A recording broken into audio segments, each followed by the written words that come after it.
ទស្សដីភ័ក្រទាំងអស់គ្នាជួបគ្នានៅក្នុងពាក្យថ្មីមេរៀនថ្មីវីដេអូថ្មីម្ដងទៀតហើយថ្ងៃនេះខ្ញុំលើកយកពាក្យចំនួន5ហើយក៏បង្កើតប្រយោគជាមួយនឹងពាក្យនឹងដែរតែតើតើពាក្យទី1នេះយើងអានថាគួនស៊ីគួនស៊ីប្រាភាសាវិទ្យាគេស័ព្ទយើងប្រែថាតើតើបើជំនាញឲ្យប្រែតំណែងអញ្ចឹងទៅគួនស៊ីហ្នឹងចឹងឥឡូវមើលឧទាហរណ៍ដែលយើងបង្កើតប្រយោគនឹងឡើងពីពាក្យគួនស៊ីហ្នឹងចឹងប្រយោគនេះយើងអានថា他们的关系很密切很密切ហ្នឹងដល់ទៀត他们的关系很密切ចឹងយើងប្រែថាទំនាក់ទំនងពួកគាត់ឬក៏របស់ពួកគាត់ទីក៏បានដែរជិតស្និទ្ធណាស់ឬក៏ស្និទ្ធស្នាលណាស់ក៏បានដែរណាជិតស្និទ្ធឬក៏ស្និទ្ធស្នាលហ្នឹងតោះយើងអានម្ដងទៀតបើសិនជាលឿនពេកអាចសារស្ដាប់ម្ដងទៀត他们的关系很密切បាទចាំមើលពាក្យវា他们ហ្នឹងពួកគាត់ឬក៏ពួកគេ关系តំណែងដល់ពេល他们的关系តំណែងរបស់ពួកគេឬក៏តំណែងរបស់ពួកគាត់很ណាស់密切នឹងស្និទ្ធស្នាលឬក៏ស្និទ្ធស្នាលហ្នឹងអញ្ចឹងយើងបូកចូលគ្នា他们的关系很密切បាទអញ្ចឹងពាក្យទី1ប្រយោគទី1គឺថាហ្នឹងឥឡូវយើងមកចូលមើលពាក្យទី2និងប្រយោគទី2បាទអញ្ចឹងពាក្យទី2យើងអានថាគួនជូប្រែតាមដានហ្នឹងបន្តទៀតគួនជូតាមដានតែអត្ថន័យតាមដាននេះគឺយើងមិនមែនយើងកំពុងតាមដានអ្នកណាម្នាក់គាត់យើងដើរតាមដានមិនមែនដើរតាមដានទេថាយើងតាមដានដែរតែយើងលក្ខណៈថាដូចយើងពាក្យយើងខ្ចីភាសាអង់គ្លេសប្រើពាក្យ follow អញ្ចឹងណាដូចយើងចុច follow ចុចអីចឹងឲ្យប្រើពាក្យគួនជូនឹងបានណាហ្នឹងតាមដានហ្នឹងអញ្ចឹងឥឡូវយើងមកមើលពាក្យនេះប្រយោគមួយនេះយើងបង្កើតឡើងពីពាក្យគួនជូណាយើងអានថា很多人在关注世界经济状况的变化然后很多人在关注世界经济状况的变化这里面按这几个点很多人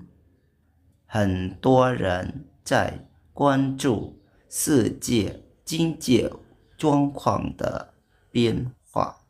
ណាចឹងប្រែថាមនុស្សជាច្រើនកំពុងតាមដានការប្រែប្រួលនៃស្ថានភាពសេដ្ឋកិច្ចពិភពលោកបាទអញ្ចឹងឥឡូវយើងមកមើលពាក្យវាមួយហិនតួច្រើនណាស់ដល់ពេលហិនតួរិនមនុស្សជាច្រើនឬក៏មនុស្សច្រើនណាស់ចៃកំពុងគួនជូនឹងតាមដាន世界នឹងពិភពលោកដល់ពេល经济经济គឺប្រែថាសេដ្ឋកិច្ចដល់ពេលពាក្យថាជួងខ្វងហ្នឹងគឺស្ថានភាពឬក៏ស្ថានភាពហ្នឹងពៀនហួរហ្នឹងប្រែប្រួលបំរែបំរួលអញ្ចឹងយើងបូកបញ្ចូលគ្នាយើងអានថា很多人在关注世界经济状况的变化អញ្ចឹងប្រែមិនអញ្ចឹងមនុស្សជាច្រើនកំពុងតាមដានការប្រែប្រួលនៃស្ថានភាពសេដ្ឋកិច្ចពិភពលោកហ្នឹងបាទអូខេអញ្ចឹងពាក្យទី2យើងរួចហើយយើងមើលចូលពាក្យទី3អញ្ចឹងពាក្យទី3យើងអានថាគួនអ៊ីប្រែតើតើអំពីឬក៏អំពីក៏បានដែរអំពីអ្វីមួយអញ្ចឹងណាគួនអ៊ីអញ្ចឹងមកមើលឧទាហរណ៍关于这个问题大家的建议大家的意见不同意呢当ទៀត关于这个问题大家的意见不同意ចឹងយើងប្រែមកថាអរគុណស្រ័យចឹងយើងប្រែមកថាត តើងអំពីឬក៏អំពីបញ្ហានេះយោបល់អ្នកទាំងអស់គ្នាឬក៏មតិរបស់អ្នកទាំងអស់គ្នាគឺមិនដូចគ្នាទេឬក៏មិនស្របគ្នាទេណាអញ្ចឹងកន្លែងនេះយើងអាចប្រែពូថងអ៊ីហ្នឹងមិនស្របគ្នាឬក៏មិនដូចគ្នាចឹងទៅតើឲ្យមើលពាក្យគាន់អ៊ីហ្នឹងដូចប្រាំងលើវិញចឹងអំពីឬក៏តើទៅអំពី这个នេះដល់ពេល这个问题នេះគឺបញ្ហាដល់ពេល这个问题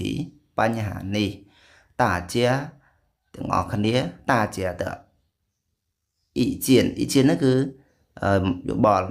ចឹងដល់ពេល大家的意見មតិយោបល់របស់អ្នកទាំងអស់គ្នា不同意ហ្នឹងគឺមិនស្របគ្នាឬក៏មិនដូចគ្នានឹងឯង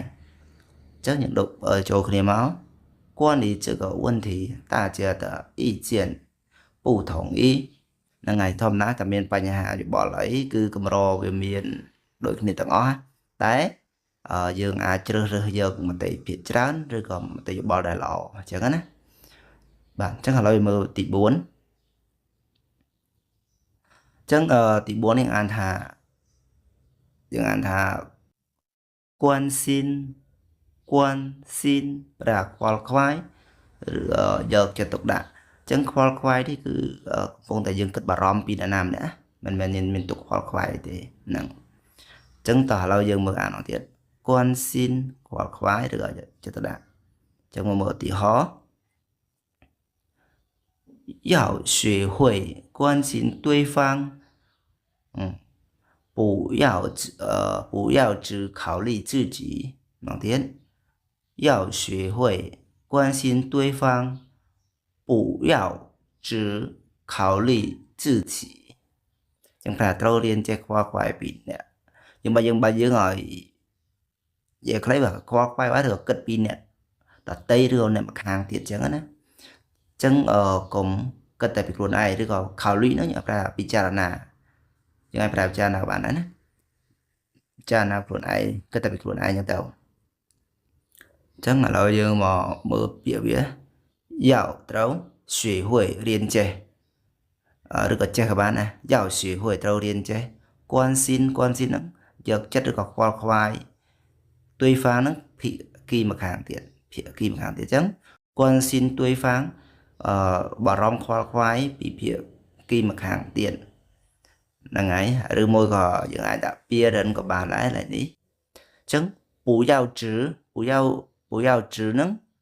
កុំឲ្យតែណា不要只考虑អញ្ចឹងកុំគិតតែ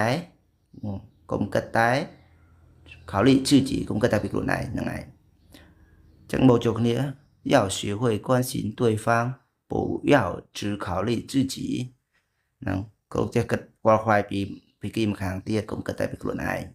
ហ្នឹងហើយយើងនៅជាមួយគ្នាជាក្រុមឬក៏ជាដៃគូគ្នាយើងត្រូវចេះគិតគូឲ្យដៃគូម្ខាងទៀតកុំគិតតែពីខ្លួនឯងពួកយកថៃជឺស៊ឺអាត្មានិយមអញ្ចឹងណាតែយើងគិតពីខ្លួនឯងគេហៅអាត្មានិយមហើយតោះអញ្ចឹងឥឡូវយើងមកចូលមើលប្រយោគពីចុងក្រោយនេះអញ្ចឹង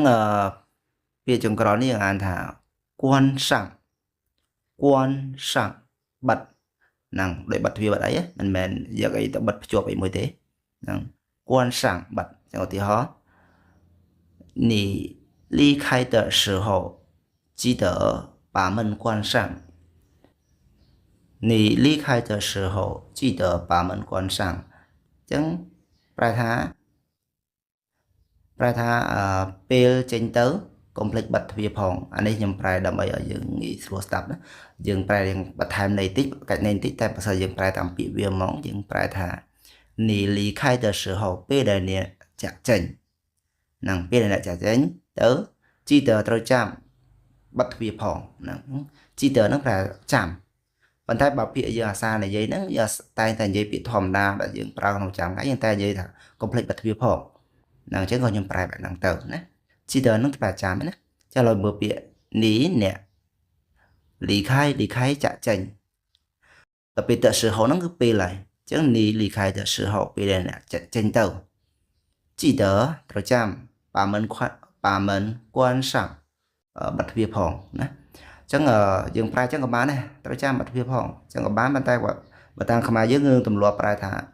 កុំភ្លេចបិទទ្វារផងអញ្ចឹងក៏ខ្ញុំប្រែបែបហ្នឹងទៅអញ្ចឹងមេរៀនយើងក៏ដល់ធំហ្នឹងក៏បានបញ្ចប់ហើយ បាទមានកន្លែងណាខ្វះខាតអីសូមអធិស្ឋានផងហើយអរគុណច្រើនសម្រាប់ការតាមដានទស្សនាជួបគ្នាក្នុងវីដេអូក្រោយបន្ថែមទៀតអរគុណច្រើន